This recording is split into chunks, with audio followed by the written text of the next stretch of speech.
지난 시간에 유다 지파에 이어서 시므온 지파의 족보를 살펴봤습니다. 그 족보는 크게 두 부분으로 나눌 수가 있었습니다. 시므온의 후손과 그들이 거한 곳 4장 24절부터 27절, 28절부터 33절, 그리고 시므온 지파의 후손들. 그러니까 앞에는 시므온 직계 후손들 이야기고요. 그 다음에는 34절부터 43절은 시므온 지파에 속한 어떤 후손들과 그들이 거한 곳 이렇게 됩니다. 네달락이지만 결국 그 시므온 직계 후손들에 관한 부분, 그리고 시므온 지파의 후손들에 관한 부분, 이렇게 둘로 나눠 볼 수 있습니다. 우리는 이 족보에서 이 두 부분의 대조에 주의해서 이 족보의 교훈을 지난 시간 생각해 봤습니다. 오늘 조금 더 복습 겸해서 좀 더 확대해서 말씀을 드릴 겁니다. 시므온의 직계 후손들에 관한 부분이 한마디로 하나님의 저주라면은 시므온 지파의 후손들에 관한 부분은, 뒤에 부분은 하나님의 회복하심과 복주심이라 이렇게 할 수가 있겠습니다. 시므온의 직계 족보가 시므온에서 사울로 이어져 나가잖아요. 시므온이 누이 디나 사건에서 언약의 표현 할례를 악용해서 개인적인 복수심을 충족시키려고 했습니다마는 그 자신은 정작 이방인 여인과 혼인했을 뿐만 아니라 그 여인에게서 얻은 샤울인데 에게 그 가문을 이어나가게 했습니다. 시몬과 레위가 할례를 악용해서 세겜의 희위 족속을 전멸시킨 일은 야곱에게 큰 충격이었는데, 무엇보다도 바로 이 일로 말미암아 그들의 복수로 말미암아 언약 백성의 역사가, 거룩한 역사가 중단될 수 있었기 때문입니다. 야곱의 가문은 그저 이 세상에서 많고 많은 가문 가운데 하나가 아니라 하나님께서 거룩한 뜻을 이루도록 택하시고 거룩한 사명을 내리신 그런 가문, 가족이었습니다. 우리가 창세기에서 아브라함이나 이삭이 자기 아내를 누이라고 속여서, 아브라함 같으면 애굽의 바로에게, 그리고 이삭 같으면 아비멜렉의 위협에서 자기 목숨을 건지고 가문을 유지하려 했던 그런 일을 우리가 창세기에서 읽을 때에 이 족장들이 그저 자기 목숨 하나를 건지기 위해서 비겁하게 아내를 누이라고 속인 것으로 생각해서는 안 됩니다. 그분들이 그런 정도의 사람들이었다면은 가령 아브라함은 갈대아 우르에서 이 가나안으로 오지 않았을 겁니다. 그런 정도의 인식을 가진 사람이었더라면 그가 당대 최고 문명의 중심지를 떠나서 아무 연고 없는, 기반도 없을 뿐만 아니라 고되고 척박한 이 유목민의 삶을 택하지 않았을 겁니다. 아브라함이 갈대아 우르를 떠나서 가나안에 온 것은 하나님이 그를 은혜로 구원하셨을 뿐만 아니라 거룩한 계시로 하나님 백성의 역사를 열어가는, 창업하는 그런 사명을 그에게 주셨기 때문입니다. 이 거룩한 역사는 이 땅에서 하나님 나라를 구현하면서 그 나라가 완성되는 영원한 본향을 향하여 전진하는 역사입니다. 믿음으로 아브라함은 부르심을 받았을 때 순종하여 장래의 기업으로 받을 땅에 나갈새 갈 바를 알지 못하고 나갔으며, 믿음으로 저가 외방에 있는 것 같이 약속하신 땅에 우구하여 동일한 약속을 유업으로 함께 받은 이삭과 야곱으로 더불어 장막에 거하였으니 이는 하나님의 경영하시고 지으실 터가 있는 성을 받았습니다. 아브라함이 이런 믿음으로 거룩한 사명을 이루려 했기 때문에 너를 인하여 천하 만민이 복을 얻으리라 하는 그런 중차대한 뜻이 자기에게 있기 때문에 때때로 우리로서는 잘 이해할 수 없는 그런 결정을 내렸을 겁니다. 우리 평범한 사람들이 다 이해할 수 없는, 물론 그런 신앙의 인물들도 그 스스로는 한낱 사람이기 때문에 부족과 결핍과 잘못을 범하지 않을 수 없었던 것이죠. 우리가 자세히 읽어보면은 성경은 이 양면을 다 언급을 합니다. 그래서 자기 누이라고 속인 일에 관해서 여호와의 직접적인 책망이 기록되어 있지는 않습니다만은 이게 사실 창세기 읽을 때 우리로 놀라게 하는 내용이죠. 오늘날의 관점에서 볼 때는 하나님께서 크게 진노하실 법한데 뭐 그런 이야기 전혀 없습니다. 그러나 동시에 그런 정도의 인식으로 말미암아 아브라함이 하갈을 통하여 기업을 이으려고 사라의 뜻에 동조해 나갔고 그 결과로 쓰라린 경험을 겪지 않을 수 없었습니다. 이런 역사를 보더라도 우리 이 신앙고백서 제16장 제5절의 한 구절은 우리 이 모두의 절절한 고백이 아닐 수가 없습니다. 같이 한번 읽어보죠. 선한 것이 있다면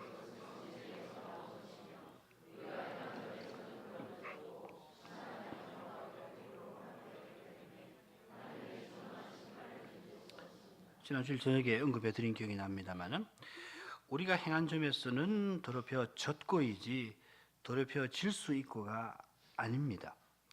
우리가 선을 행하였을지 이 선은 그냥 선 아닙니다. 하나님이 받으시는 그런 참된 의미에서 선인데 그 선을 우리가 행했을지라도 반드시 그 선에는 우리로 말미암아 오염이 거기 있다는 겁니다.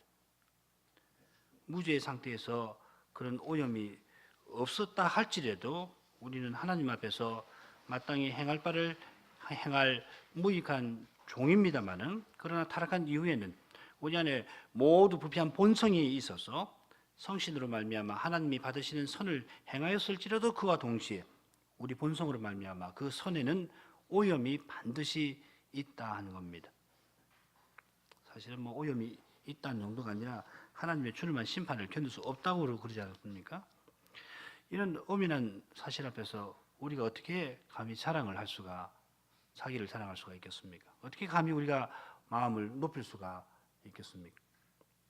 오히려 우리 스스로는 하나님의 주님한 심판을 견딜 수 없는 이 사실을 깨닫고 더욱 간절히 그리스도를 의지하지 않을 수가 없습니다. 족장들이 받은 거룩한 사명에 비추어 볼 때에 이 시몬과 레위가 한 일은 이건 실로 두려운 일이 아닐 수 없습니다. 물론 누이의 능욕을 복수하려고 하는 것이고 이런 복수는 때때로 이 세상 기준에서는 의익이 있는 행동으로 칭송도 받을 수가 있을지 모릅니다만은 그러나 야곱이 깨달았던 그 언약의 기준에 비춰보면 이 하나님의 저주를 받을 만한 일이었습니다.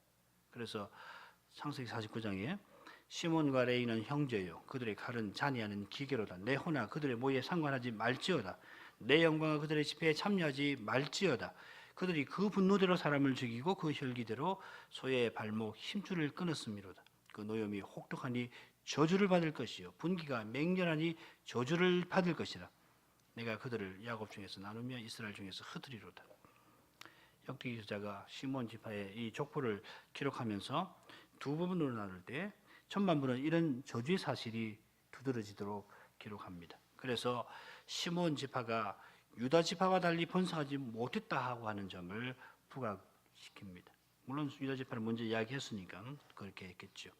시므이에게 가령 아들 16과 딸 6이 있는데 아들들의 이름을 전혀 언급하지 않습니다. 모두 20명의 자식을 두었으면 그 자체로 하나님께서 많은 자녀를 선물로 주신 것이 분명한 사실입니다만은 의도적으로 제가 볼 때는 분명히 의도적으로 역대기 저자는 그 사실을 부각시키지 않을 뿐만 아니라 유다 지파 이야기를 이끌어서 유다 지파에 빗대어서 그 사실을 아예 묻어버립니다.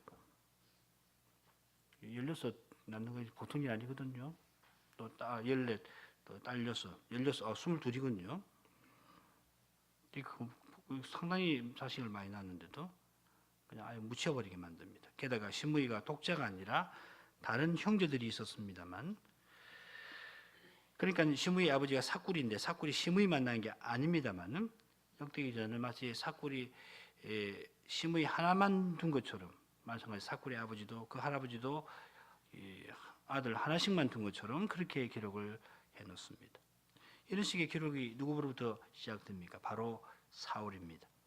이런 내용들은 야곱의 저주가 시므온 지파에 실행된 것을 보여줍니다.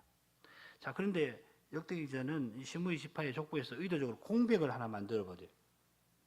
공백을 만듭니다. 무슨 말씀이냐면은 족보의 두 번째 부분이 정확히 어느 시대에 해당되는지 알기가 어렵도록 그렇게 저술해 놨습니다.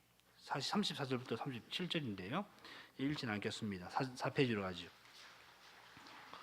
여기 메소밥, 야멜렉, 요사, 예후, 엘루엔에 야고바, 여소하야, 아사야, 아디엘, 여시미엘, 브나야, 시사가 본족의 족장들이라고 하였습니다. 38절에 이들이 히스기야 때에 활약했던 인물들로 보이는데 가령 시사의 경우에는 그 아버지가 시비고 그 할아버지가 알론이고 증조부가 여다야고 고조부가 시므리 그 위에가 스마야임을 알 수 있습니다.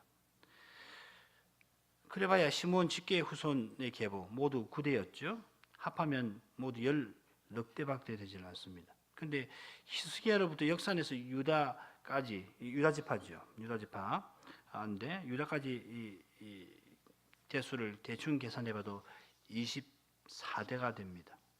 위에 11대는 유다부터 다윗까지고 그 다음에 13대는 솔로몬부터 히스기야까지 13대 해서 24대가 됩니다. 유다 지파의 족보에 비춰보면 시몬 지파의 후손은 요아스나 아마시아 때부터 시작되는 셈입니다. 혹시 왕들이 들어 치세가 짧을 수 있잖아요. 아시아는 1년, 아비아는 3년. 그러니까 대수가 많을 수도 있을 겁니다.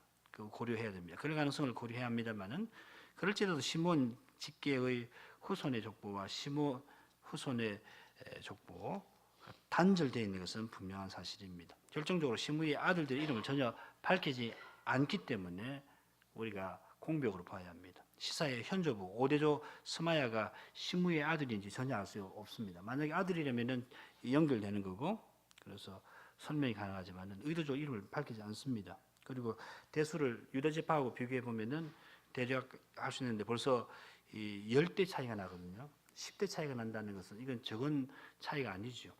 그러니까 공백이 틀림없이 있는 거예요.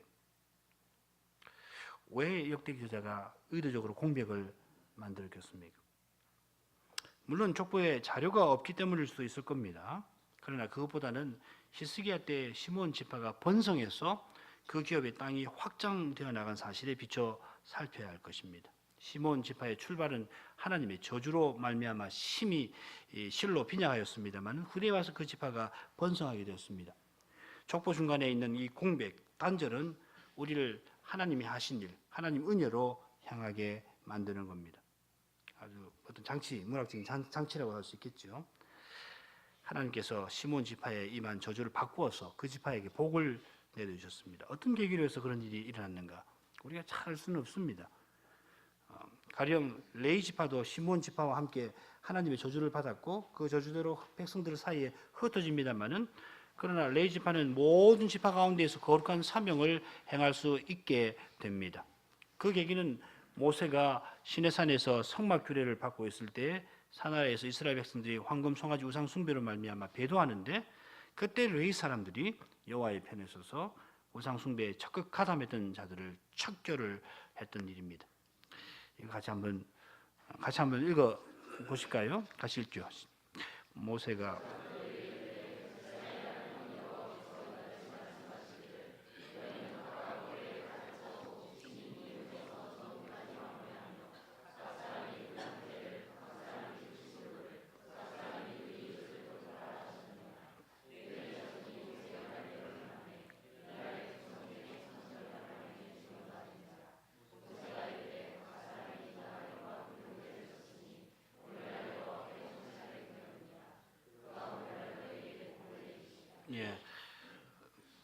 이 여호와께 헌신하게 되었다 하는 것이 바로 그 제사장 직분에 임명됐다는 그 표현이라고 그랬죠, 그죠? 자, 뭐 설명하려면 기니까 이만큼 하죠. 그러면은 자 이런 일에 상응하는 하나님께서 레위 지파와 언약을 맺으신 것이죠. 자, 이런 일에 상응하는 사건이 이 시몬 지파에 있었는가? 역사서에서 확인하기는 어렵습니다만은 히스기야 시대 때 이런 일이 있었던 히스기야 시대 때 있었던 일에서 조금 유추해 볼 만한 점은 있겠습니다. 우리 지난 시간에 읽었는데요. 히스기야가 이스라엘 하나님 여호와를 의지하였는데 그의 전후 유다 여러 왕 중에 그러한 자가 없었으니 곧 저가 여호와께 연합하여 떠나지 아니하고 여호와께서 모세에게 명하신 계명을 지켰더라. 여호와께서 저와 함께 하심에 저가 어디로 가든지 형통하였더라. 저가 아수르 왕을 배척하고 섬기지 아니하였고 블레셋 사람을 쳐서 가사와 그 사방에 이르고 망대에서부터 경관 성까지 이르렀더라. 히스기야 왕이 여호와 하나님을 의지해서 지금 거룩한 전쟁을 수행하는 장면입니다. 그런데 그때 역대상에 농명된 히브리 시몬 지파의 족장들이 히스기야와 동일한 믿음으로 거기에 가담했던 것입니다. 히스기야가 거룩한 전쟁에 나갔는데 그 거룩한 전쟁, 곧 여호와의 전쟁에 참여해서 시므의 족장들이 사명을 함께 수행했던 겁니다. 이런 믿음을 보시고 여호와께서 그 저주에 내리신 지파에 내리신 저주 대신에 복을 내리신 것이 아닌가 합니다.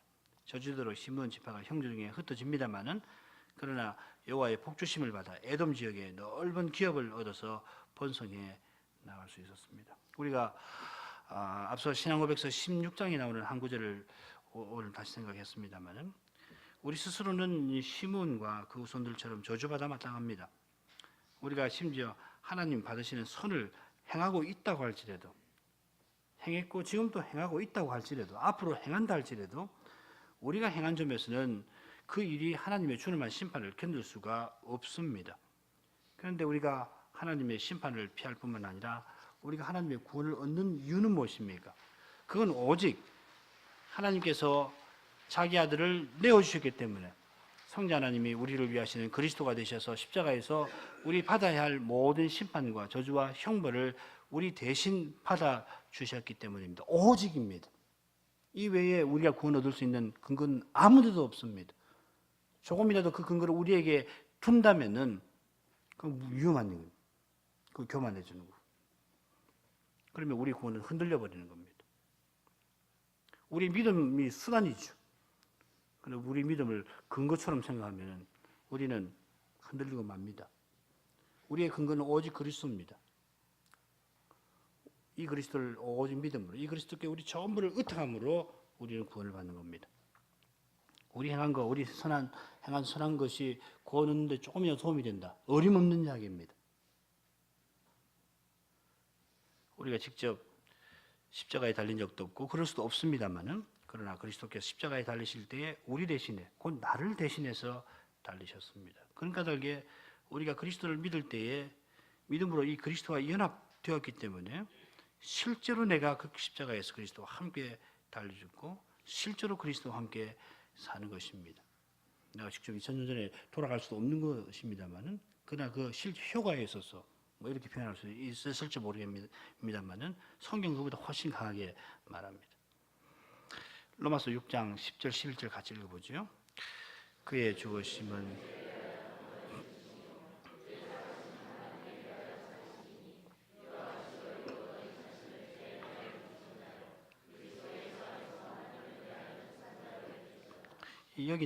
여길지어다 하는 말은 그리스도께서 실제로 그렇게 십자가에 달리시고 부활하셨고 우리를 위해서 그렇게 하셨으며, 거기다가 무엇보다는 거기다가 하나님께 대하여 그렇게 하셨기 때문에 그 사실을 그대로 받아들이라는 겁니다. 우리가 죄에 대해서 죽은 자고 그리스도 예수 안에서 하나님께 대하여 산 자로 사실로 그대로 받아들이라 하는 뜻입니다. 아닌데 긴 것처럼 할 때 여긴다고 그러죠. 그런 거 아니고 그게 하나님 앞에서 분명한 사실이니까 사실 그대로 받아들이라 하는 겁니다. 이게 믿음입니다. 그리스도께서 자기를 위해서 십자가에 달리시고 부활하실 필요가 전혀 없으십니다. 오직 우리를 위해서 그렇게 하셨습니다. 그와 동시에 성자께서 우리를 위한 그리스도로서 그 일을 하실 때에 동시에 보내신 아버지의 뜻을 조차 행하셨습니다. 우리가 믿어 구원받는 근거는 실로 경고합니다. 하나님 뜻이 무너질 수 없듯이 우리의 구원은 무너질 수 없습니다. 하나님 뜻을 조차 성자께서 사람 되셔서 하나님의 모든 약속을 이루셨으니 우리의 구원도 틀림없이 이루어지고 적고 이루어질 겁니다. 무엇보다 하나님이 자기 아들을 주셔서 사랑하셨기 때문에 우리의 구원은 의심할 수가 없습니다. 그처럼 저주받아 마땅한 우리가 그리스도와 연합되어서 하나님의 구원을 얻는 데에는 우리가 가교할 수 없는 단절, 우리가 스스로 메울 수 없는 공백이 있습니다. 우리 스스로는 절대 구원 못 받습니다. 하나님 앞에서 우리가 스스로 내려놓을 수 있는 거 단 하나도 없습니다. 나중에 심판대 가서 그런 거 내놓으려고 그러면은 멸망하기를 자청하는 겁니다. 그야말로 우리는 가난 자체이고 어둠 자체입니다. 우리의 가난을 우리의 부여로 만드는 것은 오직 그리스도의 영광이 있고, 우리의 이 어둠, 이 깊고 깊은 어둠을 쫓아내는 것도 마찬가지로 빛이신 그리스도뿐입니다. 우리가 우리를 자랑하고 우리를 의지하는 일은 조상의 족보를 자랑하는 데서 잘 드러납니다. 우리 한국 민에게 이런 거 많죠. 족보를 기록도 하고 족보 따지고. 그러나 내가 이 세상에 태어난 것은 물론이고 내가 구원에 이르게 된 것은 오직 하나님 은혜요 하나님의 은택 때문입니다. 이것을 잊어버리면 실로 눈먼 사람이 아닐 수가 없을 겁니다. 자, 이 정도로 복습을 하고 이제 전체 족보의 세 번째 부분으로 이제 나아가겠습니다. 동편, 에덴 동편의 지파들에 관한 부분입니다. 우리 한번 다시 공부한 거 한번 빨리 보죠. 7달라고 나눴는데 1장에서 2장, 2절까지는 이스라엘의 뿌리, 그다음 우리 지난번에 배운 거 유다 왕직의 지파입니다. 이게 계산해 보면 모두 100절이 됩니다. 그다음 오늘 우리 이 개요로 일부 별 내용이 요단 동편의 지파들 5장입니다. 그러니까 루벤, 갓, 므낫세 반지파였죠. 그다음에 다음에 배울 것이 6장의 레위 지파 81절입니다. 뭐 엄청나게 깁니다.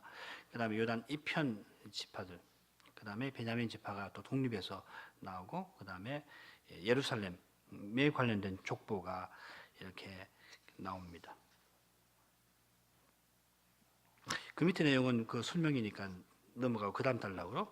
자, 이런 구성은 무엇보다도 이스라엘이 광야 생활을 끝내고 가나안에 들어갈 그때를 보여주는 것이죠. 훗날 솔로몬 왕이 죽은 다음에 이스라엘이 남쪽 유대와 북쪽 이스라엘로 분열되는데, 그때는 유다와 베냐민이 남쪽 유대를 이루고 나머지 10지파가 북쪽 이스라엘을 이룹니다. 열왕기상 11장 32절 보면 여로보암이 이렇게 너는 10조각을 취하라. 32절에 보면은 내 종 다윗을 위하고 이스라엘 모든 지파 중에서 뺀성 예루살렘을 위하여서 한 지파를 솔로몬에게 주리니. 그래서 결국 유다 지파하고 베냐민 지파가 남쪽 유대 나라를 형성을 합니다.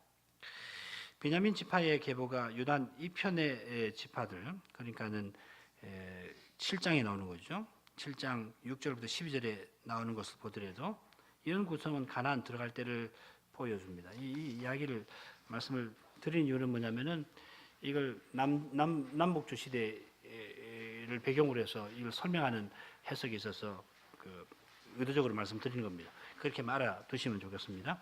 무엇보다도 이 부분에서 제일 마지막에 부분에서 므낫세 반지파에 관한 설명을 고려할 때도 그렇습니다. 역대기상 오늘 읽은 말씀 마지막인데 같이 한번 읽어볼까요? 그러므로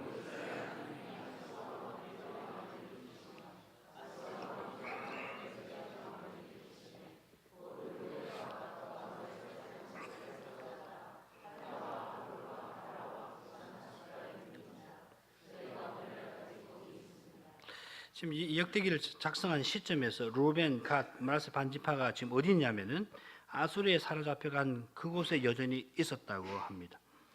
지금 바벨로니아에 사로잡혀 있던 이스라엘 백성들, 주로 유다 백성들이 많죠. 백성들이 지금 가나안 땅에 돌아와 있습니다만은 아직 포로에서 돌아오지 아니한 지파들이 있습니다. 바로 이런 현실에서 역대기 저자가 이런 구성의 족보를 기록한 의도가 틀림없이 있을 것입니다. 그저 남북조 시대 배경이 아니라 가나안에 처음 들어갔을 때에 민족이 출발하는 그 시점을 놓고서 지금 이 족보를 작성을 하고 있는 겁니다. 이거는 이제 족보에서 살펴볼 내용입니다. 자, 그러면 조금 더 구체적으로 요단강 저편의 지파들의 계보가 어떻게 이루어져 있는가를 한번 살펴보죠. 이 역대기상 5장의 내용인데 왼쪽 편부터 먼저 볼까요? 대략 이렇게 5가지 내용으로 나눌 수 있습니다. 처음 루벤 지파의 계보가 나오고요. 그 다음에 11절부터 10절까지는 갓 지파의 계보가 나오고, 그런데 18절부터 22절에는 이 두 지파 반, 루벤, 갓 그리고 므낫세 지파가 함께 전쟁에 나가서 승리한 내용이 중간에 나옵니다. 그런 다음에 므낫세 반지파는 절반이라는 말이죠, 그죠? 므낫세 절반은 여기 있고 절반은 요단 이편에 요단강 건너서 있었잖아요. 그러니까 이 므낫세 반지파의 계보가 여기 이제 나오고, 그런 다음에 마지막 25절, 26절은 이 두 지파 반의 타락과 우상숭배, 배도와 사로잡힌 이야기가 마지막에 나옵니다. 그러니까 이제 언뜻 보면 조금 이례적이죠, 그렇죠?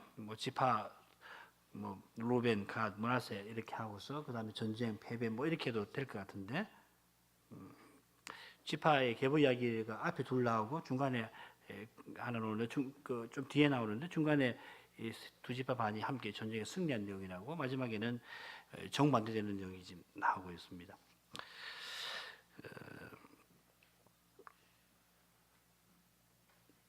그 밑에 그걸 제가 읽어볼게요. 왼편의 도표를 얼른 보면은 조금 특이한 형태로 내용이 전개되고 있습니다. 말씀드린 대로입니다. 요단 동편 지파들이 루벤, 갓 그리고 므낫세 반 지파입니다. 그런데 먼저 루벤 계보, 갓 계보가 나오고 그런 다음에 두 지파 반이 전쟁 나가서 승리한 내용이 이어집니다. 그런 다음에 이제 므낫세 반 지파 계보가 나오고 마지막으로 두 지파 반 타락과 사로잡힌 내용이 나옵니다. 얼른 보면은 1단락, 2단락이 4단락하고 비슷하고 왼쪽 거 지금 보십시오.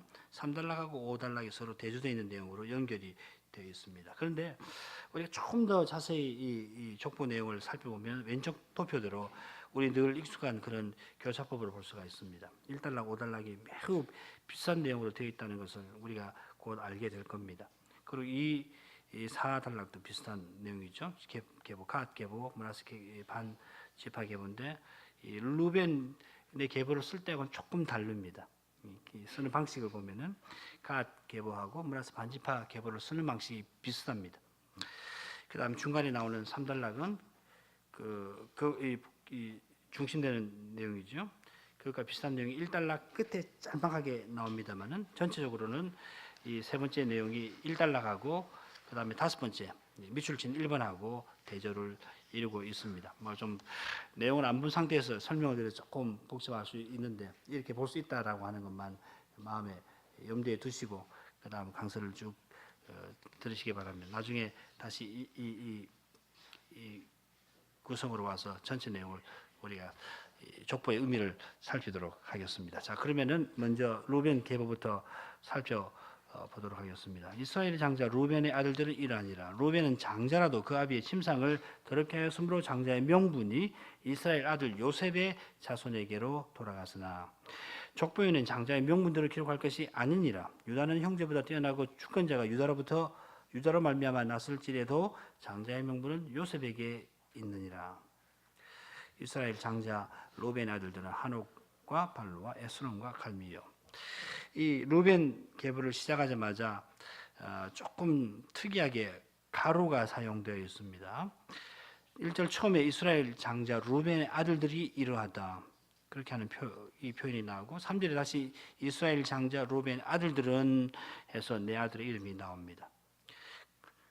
그러니까 중간에 이제 가로에 들어가야 되겠죠. 물론 원문에는 뭐 가로 같은 거 있는 거 아닙니다. 우리말 번역을 비롯해서 거의 모든 현대 번역본이 우리에게 익숙한 가로를 여기에 사용을 합니다. 그 이유가 뭐냐면 이스라엘의 장자라고 하는 표현 때문에 그렇죠. 역대기 저자가 이스라엘의 장자 루벤의 아들들이라고 먼저 써놓고서는 이제 거기에 대해서 설명이 좀 필요하니까 보충 설명을 1절 하반절부터 2절까지 써놓고 그 다음에 이제 아들들 이름을 구체적으로 붙였습니다. 자, 그런데 괄호에 묶인 그 설명하는 내용이 조금 이해하기 어려운 점이 있습니다. 좀 더 구체적으로 이 족보에는 장자의 명분대로 기록할 것이 아니니라 이렇게 했는데 이게 정확히 무슨 의미인가 하는 겁니다. 루벤이 장자이지만은 아비의 침상을 더럽혔기 때문에 장자권이 누구에게 갔냐면 요셉의 자손들에게 갔습니다. 에브라임과 므낫세에게 갔지요. 돌아갔습니다. 그 다음에 족보 기록에 관하여 언급을 합니다. 이미 이스라엘의 장자 루벤의 아들들은 이렇다고 역대기상 5장이 시작되고 있지 않습니까? 그렇다면은 족보에는 장자의 명분대로 기록할 것이 아니라 하는 표현은 자연히 왜 장자권 가진 요셉의 자손들이 아니라 장자권을 잃은 루벤을 이 부분에 먼저 기록했겠는가 하는 물음과 관련이 되겠죠. 그 답이 2절에 나옵니다. 2절 처음에 나옵니다. 유다는 형제보다 뛰어나고 주권자가 유다로 말미암아 난 사실 때문에 그렇다는 거예요. 장자권이 요셉에게 갔으니까 요셉 자손에게 갔으니까 그 자손부터 언급을 해야 하는데 그렇게 하지 않고 루벤부터 하는 이유를 언급을 하는데 그 이유가 유다 지파 때문에 그렇다는 겁니다. 그래서 유다 지파가 전체 족보에서 맨 처음에 기록이 되었습니다. 하나님께서 요셉에게 장자권을 주셔서 요셉은 다른 지파보다 2배의 몫을 받았습니다. 그게 이 신명기 21장 15절부터 17절에 그 율법이 있습니다. 읽어보겠습니다. 어떤 하나 사람이 두 아내를 두었는데 하나는 사랑을 받고 하나는 미움을 받다가 그 사랑을 받는 자와 미움을 받는 자, 이 아내죠. 둘 다 아들 낳았다 하자. 그 미움을 받는 자의 소생이 장자여든 자기의 소유를 그 아들들에게 기업으로 나누는 날에 그 사랑을 받는 자의 아들로 장자를 삼아 참장자 곧 미움을 받는 자의 아들보다 앞세우지 말고, 미움을 받는 아내라도 그가 낳은 아들이 실질적으로 장자면은 말이죠, 그 사랑을 받는 아내의 아들을 장자로 삼아서 그렇게 하지 말고 반드시 그 미움 받는 자의 아들을 장자로 인정하여 자기의 소유에서 그에게는 두 몫을 줄 것이니 그는 자기의 기력의 시작이라. 장자의 권리가 그에게 있음이니라. 이 장자권에 관한 법에 따라서 요셉의 두 아들 므낫세, 에브라임, 원래 므낫세가 형이죠. 에브라임과 므낫세가 각각 지파를 형성하게 됩니다. 자, 그러면 장자 지파가 먼저 기록이 되어야 마땅한데 역대기 저자가 그 순서를 택하지 아니한 이유가 뭐냐면은 유다 지파에서 왕을 배출했기 때문에 그렇습니다. 이스라엘의 왕은 장자입니다. 시편 89편 21절 내가 저로 장자를 삼고, 이 저라고 하는 건 다윗입니다. 왕인 다윗이 여호와의 장자입니다. 요셉이 장자권을 승계했습니다마는 이후 역사에서 결국 유다 지파인 다윗이 여호와의 장자가 되었던 겁니다.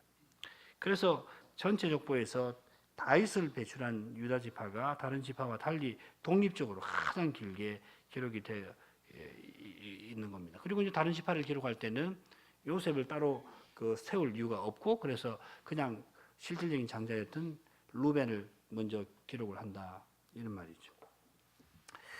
아무튼지 루벤 지파가 다윗을 배출한 유다 지파 다음으로 기록이 되어 있습니다만은, 그럼에도 분명한 사실은 루벤은 장자라도 아비의 침상을 더럽게 했기 때문에 장자의 명분을 뺏겼다 하는 겁니다. 그건 다시 언급을 하죠. 우리는 루벤이 어머니 레아의 시녀 빌하와 통관한 그 끔찍한 죄를 알고 있습니다. 이 일은 야곱이 디나의 일을 겪고 지구랏을 보았던, 꿈에 지구랏 보았던 그 베델에서 하나님의 이름을 부르고, 이어서 에브랏 베들레헴 가는 길에 라헬이 베냐민을 낳고 세상을 떠난 직후에 일어난 일입니다. 한번 생각해 보십시오. 디나의 이 그 끔찍한 일을 겪고 그 다음에 베델에 와서 하나님께 제사드리고 하나님 이름을 불러서 심기일전을 하고서, 그런데 이제 베델에서 베들레헴으로 내려가는 거죠. 그 길에 라헬이 베냐민 낳고 세상을 떠났습니다. 그러니까 야곱 집에 우환이 겹쳐서 일하는 그런 때 아닙니까? 그런 때 장자라는 사람이 슬픔과 근심에 빠진 아버지를 큰 충격에 떨어지게 만든 것입니다. 그러니까 우리가 어려움을 당할 때 훨씬 겸손해야 합니다. 문제가 있을 때에 하나님께서 보호해 주지 않으면 사람은 훨씬 더 어려워져요. 더 겸손한 마음으로 자비를 구하고 그렇게 해야 합니다. 그런데 이 장자라는 사람이 누구보다도 아버지를 이해하고 그렇게 했어야 되는데 아버지를 더욱 큰 충격에 떨어지게 만들었습니다. 역대기 저자는 루벤 지파의 출발이 어떤 것인지를 폭로합니다. 루벤이 한옥, 발로, 헤스론, 갈미를 낳았습니다. 헤스론은 유다 지파 베레스의 아들 헤스론과는 다른 인물이죠. 자, 다음으로 요엘 후손에 관한 부분이 나옵니다. 이거 한번 같이 읽어주시겠습니까?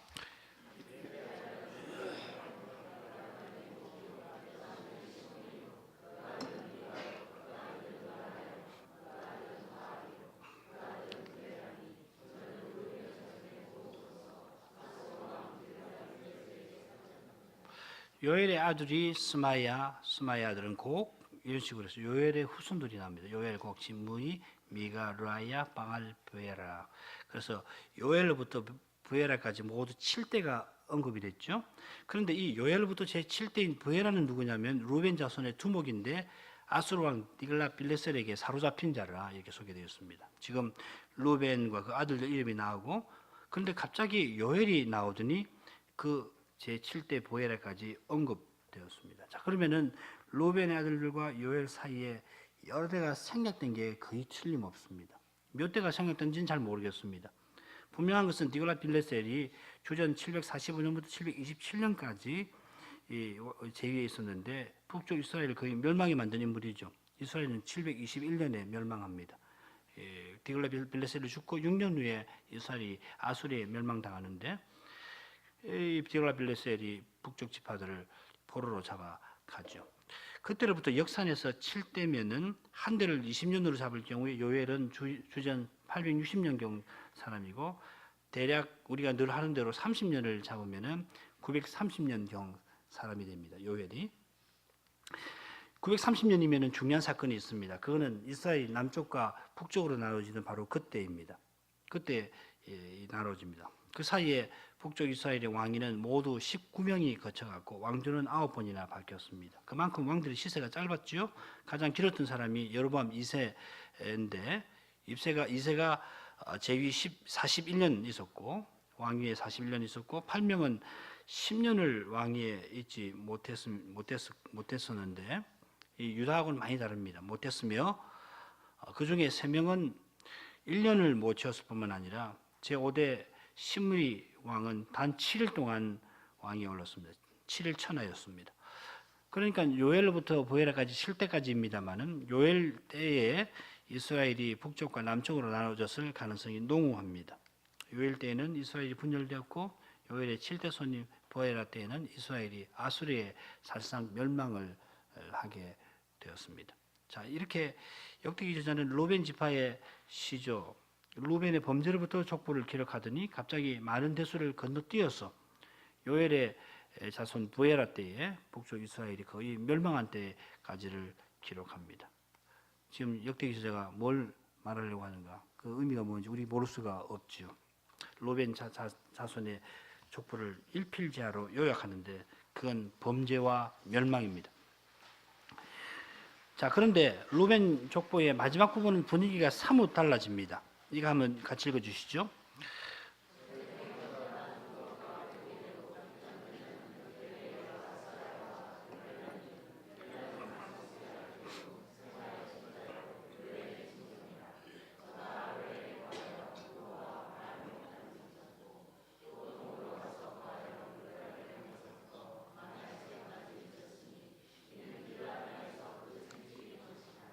실절에 저의 형제 하니까 틀림없이 부에라의 형제인데, 형제라는 말은 부에라의 동생이라는 말이 아니고 친척이라는 뜻일 겁니다.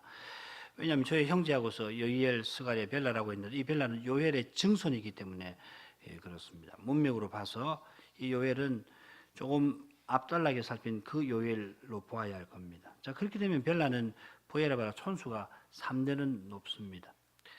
물론 여기 8절의 요엘을 4절의 요엘과 아까 우리 본 요엘과 다른 인물로 볼 수 있겠습니다만은 문맥을 고려할 때는 그렇게 볼 수가 없습니다. 같은 요엘로 보고 그러면 지금 이 내용은 부에라 이후가 아니라 부에라 이전, 적어도 촌수가 3대, 4대 높은 그런 인물입니다. 할아버지가 되는 거죠. 중요한 것은 이 벨라가 영토를 확장하더니 길르앗 땅에서 그 생축이 번성하였다는 사실입니다. 앞서 묘사된 루벤 지파의 전체 모습과는 대조적인 그림이죠. 대수를 고려할 때 벨라는 아마 여로보암 2세 때 살았을 가능성이 높습니다. 그때 북쪽 이스라엘은 죽은 길을 맞아서 영토가 크게 확대되어 갔습니다. 이스라엘 하나님 여호와께서 그 종 가드 헤벨 아미떼의 아들 선지자 요나로 말씀하신 말씀과 같이 이 여로보암은 이 북쪽 이스라엘을 창업했던 그 여로보암 아니고 여로보암 2세입니다. 여로보암이 이스라엘 지경을 회복하되 하맛 어귀에서부터 아라바 바다까지 하였으니 아마 이때 벨라가 영토를 확장하는데 참여해서 그 지파의 기업도 넓히지 않았나 그렇게 추측합니다. 여로보암은 악한 왕이었는데 그런 시절에도 나라가 이방 나라에 짓눌려 지내지 않고 오히려 영토를 확장하고 나라 살림이 윤택해졌습니다. 벨라가 아마 그때 일 같습니다. 역대기 저자는 시간을 더 거슬러 올라가서 비슷한 역사를 기록합니다. 같이 읽어주시죠.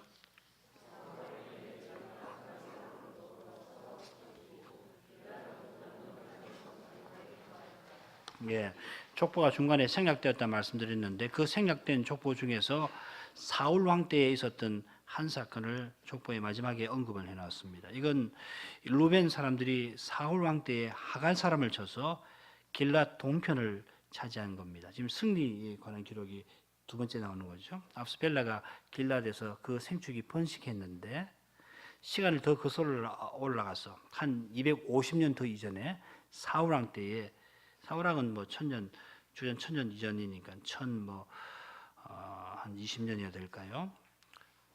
아마 이 사울왕 때에 루벤 자손들이 이 길랏을 차지했더라 하는 겁니다. 자, 이 비싼 내용이 우리가 오늘 살핀 개요 3단락과 연결됩니다. 거기 보면은 하갈 사람을 세 지파 반이 두 지파 반이 협력을 해가지고서 이 하갈 사람을 친 내용이 3단락에 나옵니다. 다음 시간에 나머지 부분 살피고 그리고 전체 족보를 왜 이런 식으로 구성해 놨는가 이걸 한번 생각해 보면은 역대기 저자의 교훈하는 바를 우리가 조금 배울 수가 있으리라고 생각됩니다. 오늘만큼 하시죠. 기도하십시다. 거룩하신 하나님, 거룩한 선지자가 하나님 백성의 역사를 족보의 형태로 기록해 나가는 데서 당대의 교회와 오늘날 저희에게 교훈하는 바가 무엇인지 살펴나가고 있사옵나이다. 성신님께서 거룩한 빛을 비춰주셔서 그 교훈하는 바를 잘 깨닫게 해주시고 그 교훈의 밝은 빛이 비추어서 저희 자신과 이 시대를 또한 살필 줄 알게 해주옵소서. 하나님 말씀의 거룩한 빛만이 소경과 다름없는 저희의 눈을 밝게 하옵나이다. 겸손히 하나님 말씀에 귀 기울일 줄 알게 하시고 그리하여 말씀에 인도하는 그 길을 늘 발견하고 걷게 하옵소서. 주 예수님 이름으로 기도합니다. 아멘.